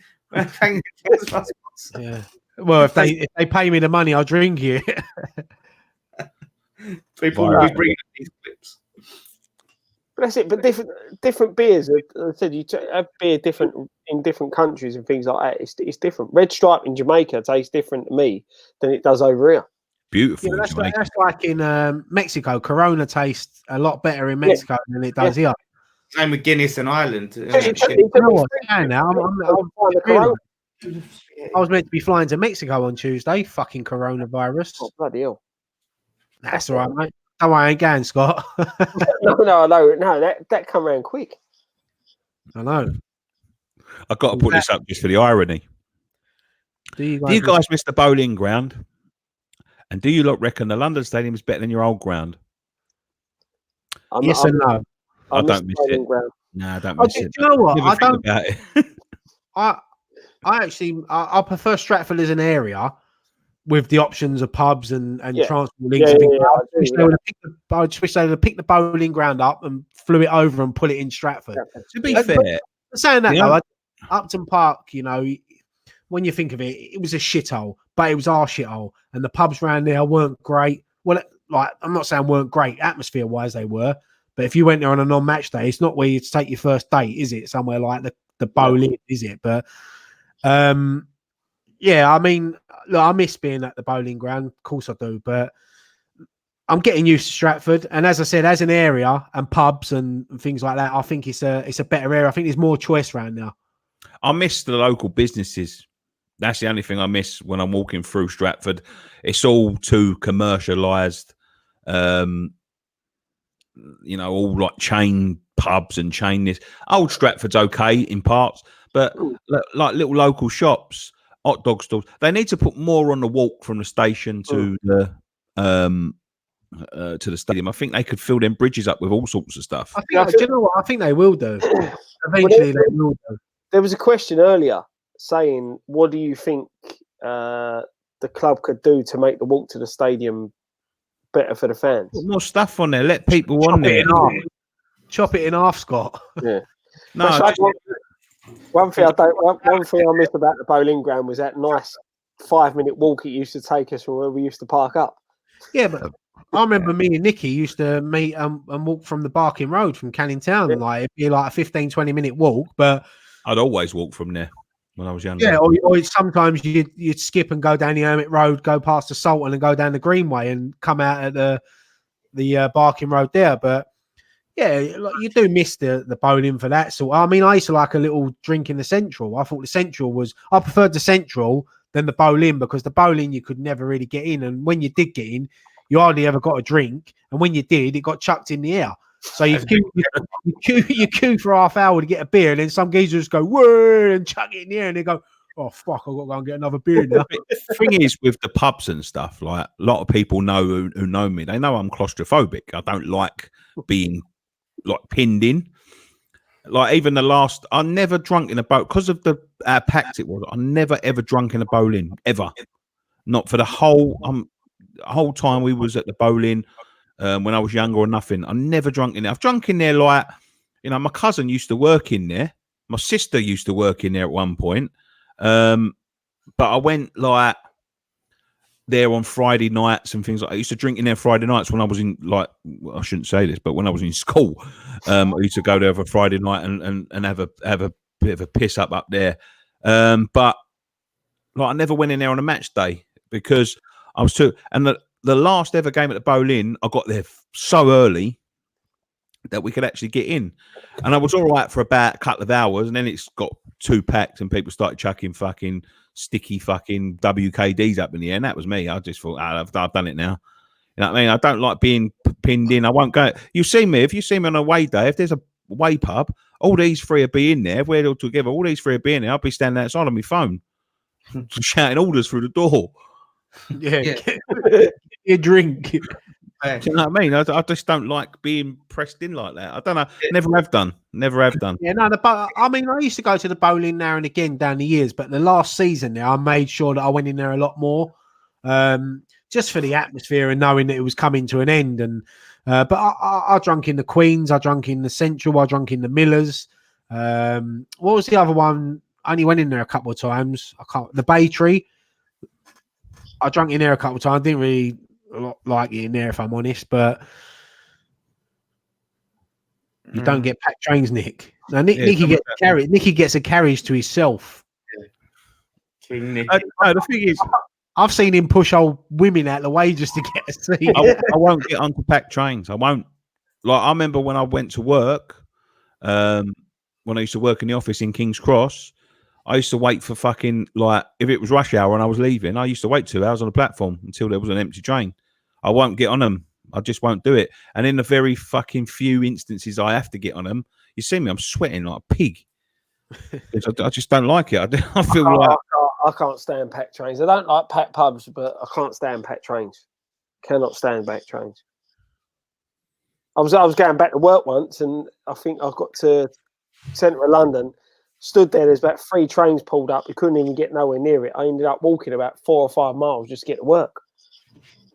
Yeah, fuck that. I just don't like it. Just don't like it whatsoever. Standing nostalgic, what were your first games? Don't remember. 3-3 draw with Norwich. That was the first game I went to. I don't know how people remember I was a 2-2 draw against Everton at home, Monday Night Football. Tony Cotty with both. That's why I love Tony. That's why I love Mine the Cotty. was 6-0. Sunderland 1992. Graham's was 10-0 Bury. Yeah, I know. Yeah. I've heard that story enough. Lewis Tucker says, thoughts on our sleeve sponsor Bassett and Gold Gang bust, our curse of sponsor continue. Now, to be honest with you, I wanted to bring this up at some point. I mean, it's another sponsor gang bust. I don't know what the fuck they're going to do with all the shirts and all of that sort of thing. Are they going to take it off or whatever? If the season continues, of course, it definitely won't be on there next year. But they've got an administration.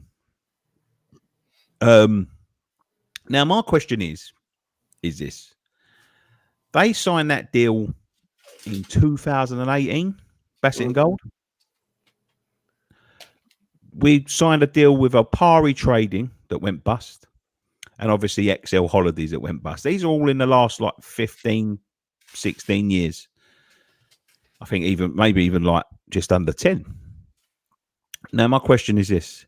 Should these clubs be doing more due diligence? Because the thing is with Bassett and Gold and Opari Trading is these things are selling things. Like, I think Bassett and Gold, I was reading up on Bassett and Gold that they ain't even like FCP approved, you know what I mean? But they're selling like financial goods to people, bonds and stocks and shares and all that. Same with Opari. And if they go bust, what happens? I don't really know what happens, but I would imagine they were saying on the website the other day that if you're affected by any of it, to get in contact with the administrator. So I'm assuming that they're going to be losing their shares and whatever. Now, should they be doing more? Should this sort of thing be banned? Because there could be people in now losing thousands and thousands of pounds in investments because they've decided to put that shirt sponsor on there. They've seen it at West Ham. It's all associated with West Ham. Should they be doing more due diligence on them? That's what I'm saying. The thing is, I don't know what that means. The thing is, when you look at any of you heard of Bassett and Gold before they come, was our shirt sponsor? I said to Nicky yesterday that David Gold's probably involved and David Sullivan probably owns it because he's like Bertie Bassett. So, it wouldn't surprise me if it's a sort of firm that, because they're a local East End firm. They just come out of nowhere. And as soon as this happened, they've deleted all their Twitter, all their social media, and they've just gone. All three of them companies that have gone bust that have sponsored us in some way, I had never heard of until they were our sponsors.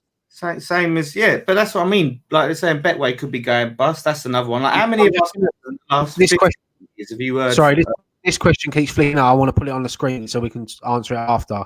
But it's so that's what I'm saying. How many of our sponsors are weird? Why can't we just get a proper company that everyone's bloody heard of to sponsor us? You know why, Dan?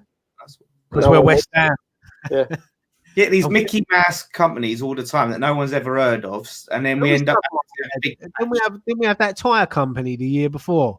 On the sleeve, that red sticker. I like the Bassett and Gold thing on the sleeve. I thought it was quite good, but I always thought it looked a bit Chelsea. Always looked a bit Chelsea. Or Millwall. Yeah, it was more like the Chelsea badge, wasn't it? Yeah. Yeah, I didn't like it either. I don't like any of them sleeve sponsors. Fuck them. But anyway, Nick, that's a question for you. Will Fan Can still be filmed if we go down? Absolutely not. I'll tell you. I'm not going down to the championship for nothing, mate. No, I'm joking. Of course they will. Millwall way would be lively, wouldn't it? Sure. Resin trying to film that one. You say that Millwall way wouldn't be that bad because they segregate the two sets of fans anyway, and they can't even get near you. But not like Tottenham away last season. But yeah, no. Do you know what? Yeah, of course, we still do fan cams because there's some great clubs in the Championship, some proper old school grounds, and Sheffield Wednesday, Forest, Leeds. Well, if Leeds don't come up, there's loads of teams down there that are massive clubs. So yeah, it'd be good. We'll definitely still carry on if we're in the Championship. We ain't going to stop. I wouldn't stop it. It doesn't. It's not Premier League fan TV, mate. It's West Ham fan TV. West Ham could be in the Championship or the conference. Sorry, and I'll still be going. The hardest thing for us between the four of us is the fact that there'd be more away games midweek, which would be so more. The difficulties we have getting there. Anyway, what's all that diesel for? That's. Do you want to answer it, mate? You're right there. No. Yeah, you said. Well, yeah. He said, "Will fan cam still be filmed if we go down?" Yeah, that's what you just. I'd love to do an away day at Sheffield Wednesday. I've never been to Hillsborough. One ground I've always wanted to go. I've been to Hillsborough. I'd love to go there. Proper old school ground, history there. And Sheffield Wednesday is such a massive club. And I'd rather be doing fan cams there in the Premiership. But if we did go down, I wouldn't mind going to some of these grounds. Yeah, it's just like Scott says, like the whole extra games and all the midweek games will make it a bit. You know for a fact we're going to get all the long away trips on a Wednesday night or a Tuesday night. Exactly. Up to Middlesbrough on a Wednesday. Part and parcel of it, Scott. Oh yeah, no, of course it is, but it's just awkward because of work. Yeah, it's hard. It's hard stuff. And you barely come to home games, let alone away games. Well, I'm always at home games. Fuck off. This season, 5 this year. 3. I missed 3 this year. If we go down, how long do you think we will stay down? Well, hopefully only one season. That's that. Yeah, that's the worry. But I don't think we will. I don't think we will. I think if we go down, there'll be a massive fire sale. Loads of people will jump ship, and we'll be down there for a couple of seasons having to rebuild. The scary thing is, Kevin Nolan may get his boots on because he'll be back in the first team. The scary thing is on being relegated is initially they'd make money. Oh yeah, that's what I said before. The amount of money they will make on selling players. They'll make money by selling players and obviously by saving wages and all that sort of thing. Yeah, I don't know. Carl Warmby says, Nicky, can I have a pint glass? Well, you can win one, mate, if you become a Patreon, or you can go and buy one in a link in the description down below. Nick, can I have a pint glass? Because I'm drinking out of this. And like... Yeah, I've got yours here, boys. I just can't give them to you. Cheers, mate. Sorry. What happens if the government... Put them outside your door, I'll come pick them up. Yeah, leave them out on the doorstep when we come pick them up. One by one. I've seen some thieving bastards walking around here checking doorsteps and all that. Don't believe me. Jay Yaz says, what happens if government pulls the plug on betting companies on football shirts? They don't get betting companies on football shirts. We won't have a sponsor. Yeah, I've been betting companies for the last God knows how long. Didn't is it Paddy Power? Didn't they pull their? They don't appear on shirts now, do they? They had Huddersfield, didn't they? And they done that big banter. They had no shirt. They put their thing on it. Yeah, they launched some ridiculous shirt, didn't they? With like they got fined for that, didn't they? For putting Paddy Power all over the shirt, they got fined. Yeah, it was a joke. What they actually did putting it on there is the absolute fucking geniuses that are Paddy Power. Is they launched that thing with a joke sash across it and all of that sort of thing. And even I got sucked into it. I was like, this is madness. And what they actually done is they launched a campaign where they sponsored like quite a few team shirts, but said they're going to give the shirt back to fans and like left them sponsorless. So they didn't have their logo on it, which is genius because every time you see a fucking shirt without a logo on it now, you're going to think they're sponsored by Paddy Power. Exactly. Yeah. I've got to chuck this question up. Dan. Oh my fucking hell. I'll be honest, Dan, I'll take either one, mate. I've had a few after this. Oh, that's bad because I've got to pick someone that I'd kill, wouldn't it? Let's kill me, mate. We all know you hate me. Right. If I kill Nicky, I can run the channel. Yeah. I suppose I'd pick Mary Scott because he's just at work all the time. I could just. That means he's gonna fuck me or you, Nick. Next question. Oh, man. If the other pitch becomes available, would you maybe loan with option to buy to partner Haller like at Frankfurt? Of course. Hang on. Whoa, hang on a minute. Dan, I'm marriage material, mate. Yeah, well, I'm just saying, Scott, he's got 2 jobs. He's dependable. Oh Lord! I sorted out his pest control problems. That's why. I'm gonna go back to this one. This was a good question. I could never. Favorite West Ham versus Chelsea game. See, for me, it's got to be the one this season at Stamford Bridge. Oh, the only away game you've ever been. First visit at Stamford Bridge, we won 1-0. So, what more can you want? Yeah, first time in a long time. Yeah, got a chance. Martin's in goal. All them years I've been going to Stamford Bridge. And I ain't seen us fucking win there for years. And used to fucking go and used to Tomo get a win. Me and Tomo. My favourite West Ham Chelsea game.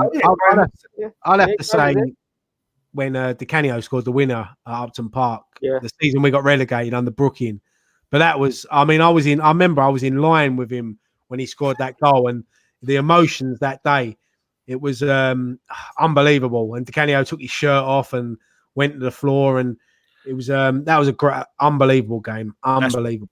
I was going to say that one because it was so tight. It was so tense. We'd have gone down if we'd have lost. I think maybe even drew. We might have gone down. Just for the banter, though, Chelsea away in the cup when Jimmy Walker saved that penalty, saved Lampard's penalty. How good was that, Nick? Sitting behind the goal when that happened. Yeah. We lost 1-0.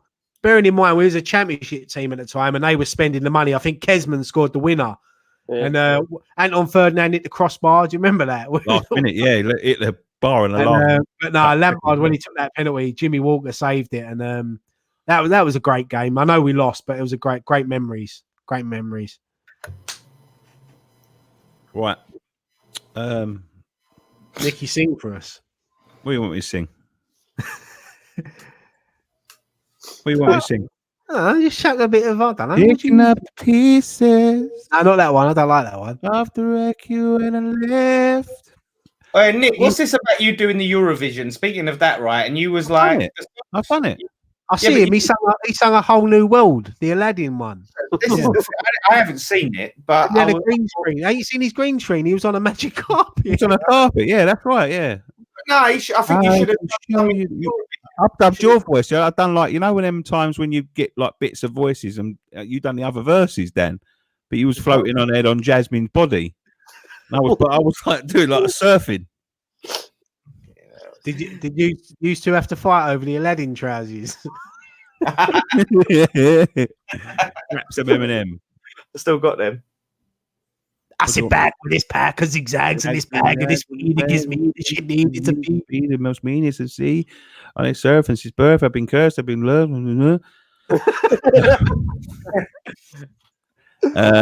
I think that we're running out of questions now, boys. Let's do it. To be fair, the Bradford game, they showed that yesterday, didn't they, on the channel? Yeah. That was an unbelievable game, that was. Bradford, yeah, that was a madness game. 5-4. Yeah, hello? I was there. Yeah, I was there. Sorry, it's lagging coming through. I was reading your thing. That was a good game. That was very good game. As the Lampard fight, Di Canio fighting over the penalty Lampard. I wonder what the next game they're going to show on the official website. Playoff final, I reckon. Yeah. I wouldn't mind. Do you know what? I wouldn't mind them showing. I know we lost, but the FA Cup final against Liverpool. I can't watch it. Can't watch it. We should maybe try and do like a reaction or watch it back on the channel. No, I can't watch that again. You know what? I've got a video idea that I'm going to do tomorrow. All right, I'm going to go back and look through old West Ham fan TV videos. That's all right. And like watch them through and react to them. Finish on this one. Yeah. Best memory from the bowling when it closed and we moved. Ouch. No, I'm joking. The thing is that whole game was such a great memory to end it on. Oh yeah. You couldn't have written it any better, could you? Whole day from start to finish, wouldn't it? You start the whole day and to beat the. I know obviously they've had a little decline lately, but biggest team in England. We always had some great battles with Man United down the years at Upton Park, and to finish with 2-1 down with 15 minutes to go, and we come back and you couldn't write that, you know. But even that Liverpool the cup game where Bonner scored, that was yeah. Oh, yeah. You know that season had a lot of memories in it, home game wise. I've got to say, my best memory was the first time I ever went, because I was only a little kid. I was only about 9.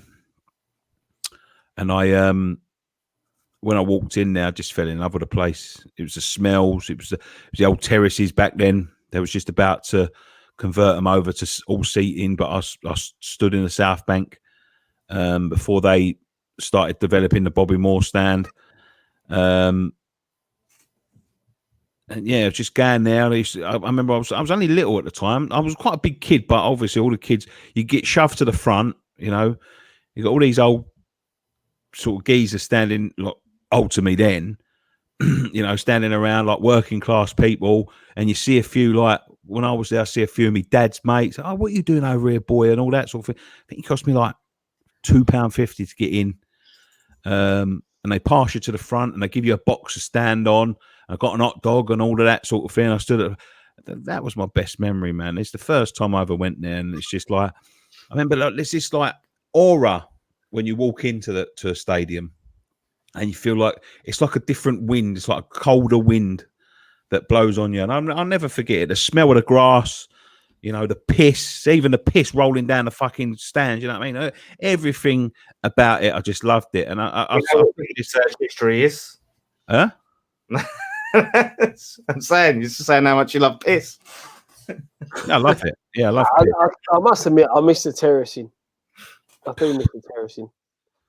Yeah, I mean, for me, my first game, same as Nicky, you'd never forget your first time. And there's loads of games there that, I mean, Man United 2-2 was an unbelievable game when Dixie scored the penalty. Tottenham 4-3 in the wind. Yep. Yeah, I remember that one. Obviously, bowling memories. We all three of us in this conversation was lucky enough to play there, and I'll never forget the first time I played there, and it was unbelievable under the lights as well. Nick, remember that night? Yeah. Under the lights, coming out the tunnel to bubbles. You know, it still gives me goosebumps thinking about it, and yeah, it's just unbelievable memories. And the first time I took my daughter as well.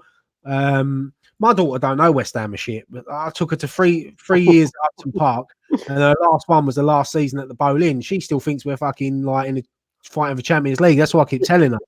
But yeah, no, it's the first time I took my daughter was Swansea at home when we beat them 2-0. And remember that game? Carroll got sent off for elbowing. What was his name? Cheech? Was it Chicho or what was fucking name? Yeah. Kevin Nolan scored 2. So yeah, it's all. Their memories will stay with you forever. You never lose their memories. That's it. That's the thing. That's the thing with that last season. That's going to stick with us no matter what. And in a way, we were lucky to experience it. My daughter's lucky because my future kids are fucked. Well, please stop spamming the chat. We can see what you're saying. Void the season. We've said it already. We said it 2 hours ago. Please stop spamming the chat. Message deleted.